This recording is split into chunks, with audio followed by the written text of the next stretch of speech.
Good afternoon, my friends. Before I start my seminar, I would like to thank Dr. Pratibha K.S. Ma'am, Head Department of Biotechnology, for providing me this opportunity to present my seminar on this day.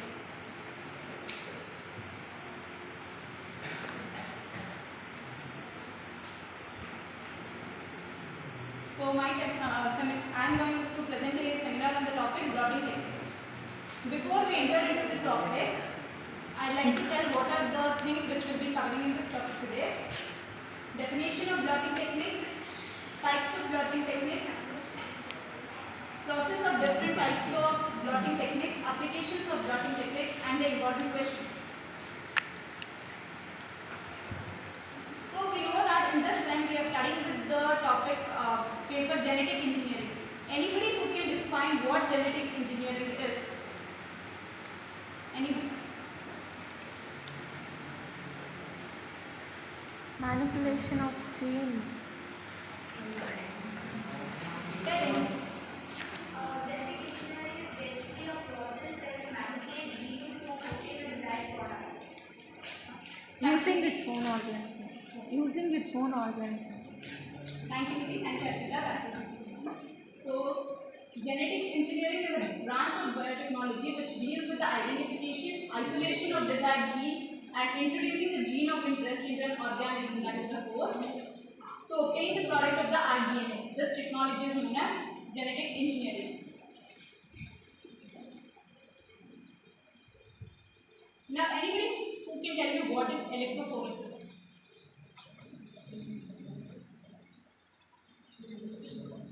Electrophoresis is defined as migration of charged particles under the influence of electric field based on their molecular weight.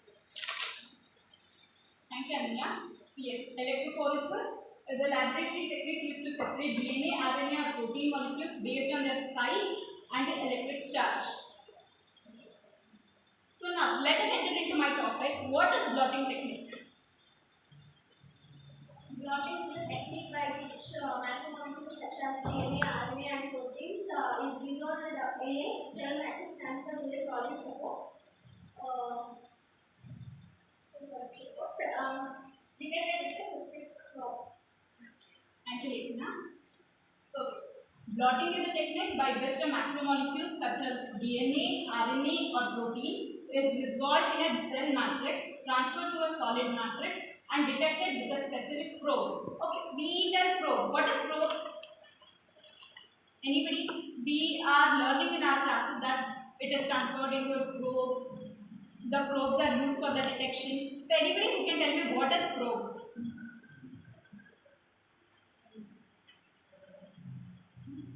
I'm not sure, but is it a kind of indicator? Okay. So, see, a probe is a single-stranded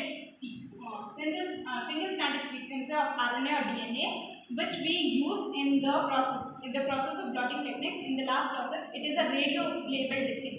When we label it and use it, it is easy for us to identify which strand is being transferred.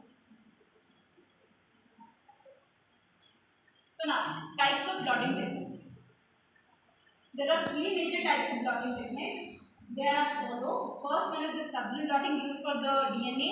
We next have northern blotting which is used for the RNA, and next we have the western blotting which is for the proteins. Now let me enter into the topic subunit blotting. Anybody who can tell me what in subunit blotting we usually do? What is the principle behind subunit blotting?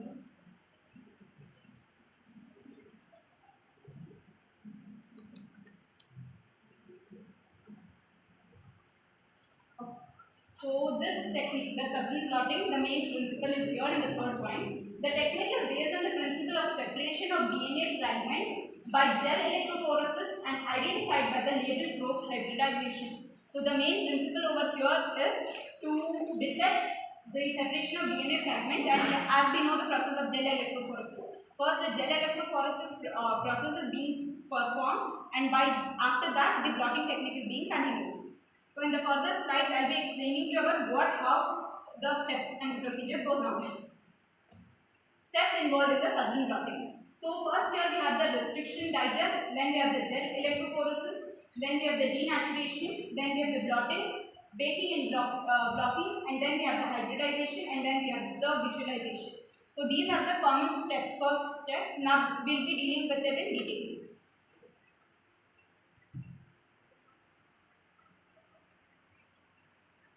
These are the steps. I will be explaining you with the diagram so that it will be easy for us to understand. So here, first we have the DNA fragments which are being separated out, which are being cut out, and after that it goes under the gel electrophoresis. Gel electrophoresis is performed when we get the fragmented or separated based on the size. As my friend explained about the electrophoresis process, now those DNA fragments are separated based on their size and the shape. Okay, so the third step which is there, which is being enlarged over here, we have the thing like we first take a stand upon which the buffer transfer buffer is placed.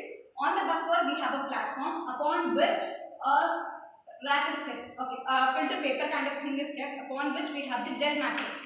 Upon the gel matrix we have the membrane. Again we have a paper towel stack and the weight. The weight is put so that the thing like the gel which is being there, it get transferred into the nylon membrane. Here the revolvement paper, here it has the nylon stack, like the nylon sheet in it, and white like this, the transfer buffer which is there, due to the capillary actions it moves upward, and as it moves upward the gel gets transferred into the nylon membrane. Then I'll be telling you about the applications of Sutherland blotting. Sutherland blotting technique is used to detect DNA in given sample. DNA fingerprinting is an example of Sutherland blotting. Used for paternity test, criminal identification, victim identification. To isolate and identify desired gene of interest. Sutherland blotting is used in restriction fragment length polymorphism, that is RFLP. To identify mutation of gene rearrangement in the sequence of DNA.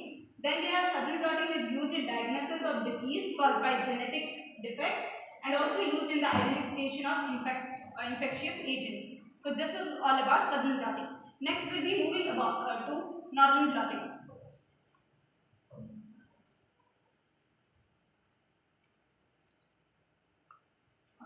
So Northern blotting is a technique based on the principle of blotting for the analysis of specific RNA in a complex mixture. As we now learned about the Sutherland blotting and the Northern blotting, they have the similar procedure, similar steps, everything. But the major difference is that in the Sutherland blotting, the DNA fragments are used, whereas in the Northern blotting, RNA fragments are used. Here, the technique is a modified version of the Sutherland blotting, which was discovered for the analysis of DNA sequences. The principle of the Northern blotting is as same as all other blotting techniques, that is based on the transfer of biomolecules from one membrane to the another. The RNA samples are separated on gels according to their size by gel electrophoresis. Since RNAs are single-stranded, these can form secondary structures by intermolecular base pairing. The electrophoretic separation of the RNA segments is thus performed under denaturing conditions. So now we have the steps of Northern blotting. So these steps are similar to that of the Sutherland blotting. So it is the separation of RNA on a denaturing gel, transfer of RNA from the gel to the nylon membrane. Then we have the immobilization, that is the transfer. Then we have hybridization and the result interpretation. So this is again the technique where we use first it is the gel electrophoresis being performed. After that the blotting technique, which in the Sutherland blotting I showed you the transfer buffer, and upon which we had a platform, and then we had a filter paper, and then the gel was placed. After the gel we had the nylon membrane to which paper weights were kept, and when due to the capillary action, as the transfer buffer moved upwards, the bands which were on the gel get transferred to the nylon membrane. Same procedure goes on here, but here we use the RNA fragments. So now we have the applications of Northern blotting. The technique can be used for the identification and separation of RNA fragments collected from different biological sources. Then we have Northern blotting is used as a sensitive test for the detection of transcription of DNA fragments that are to be used as a probe in Sutherland blotting. Then we have, it also allows the detection and quantification of specific mRNAs from different tissues and different living organisms. Northern blotting is used as a tool for gene expression studies related to overexpression of carrier-causing genes and gene expression during transplant rejects. So we have heard cases about transplant rejects. So this technique is used where we detect the thing, and due to that, the transplant of, we know transplant of heart, transplant of certain things, right? Due to the detection of Northern blotting, after the process, if it get approved, it is okay, or else those get rejected. Northern blotting has been used as a molecular tool for the diagnosis of disease like Crohn's disease. The process is used as a method for the detection of viral microRNAs that play important roles in virus infection. Now we have Western blotting. Western blotting is mainly done for the proteins. Western blotting, also known as immunoblotting, is the process of separating proteins and identifying them in a complex biological sample. The use of polyacrylamide gel electrophoresis, that is the PAGE, is a prerequisite for Western blotting in order to separate proteins prior to their identification. So we all have done the extraction of protein, isolation of protein. So first isolation of protein is done, and then the process is taken up.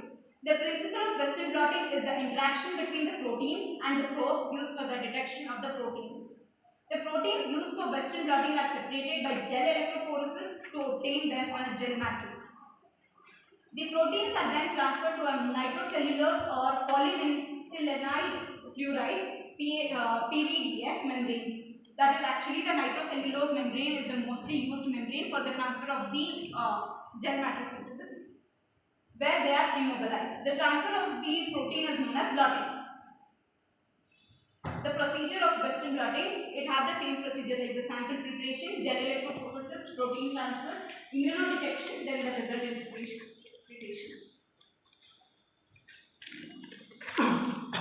So that is the sample preparation method. The most commonly used method for Western blottings are cell lysates, which are collected by the process of extraction.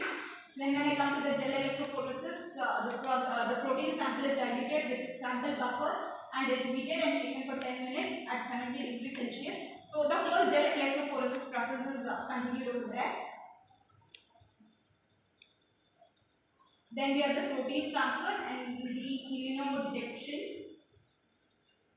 Result interpretation is that the result of Western blotting depends on the types of probes and probes used during the process. Not only in the Western blotting but also in the Southern and Northern blotting, the result whatever we get, it is based on the probe we are using.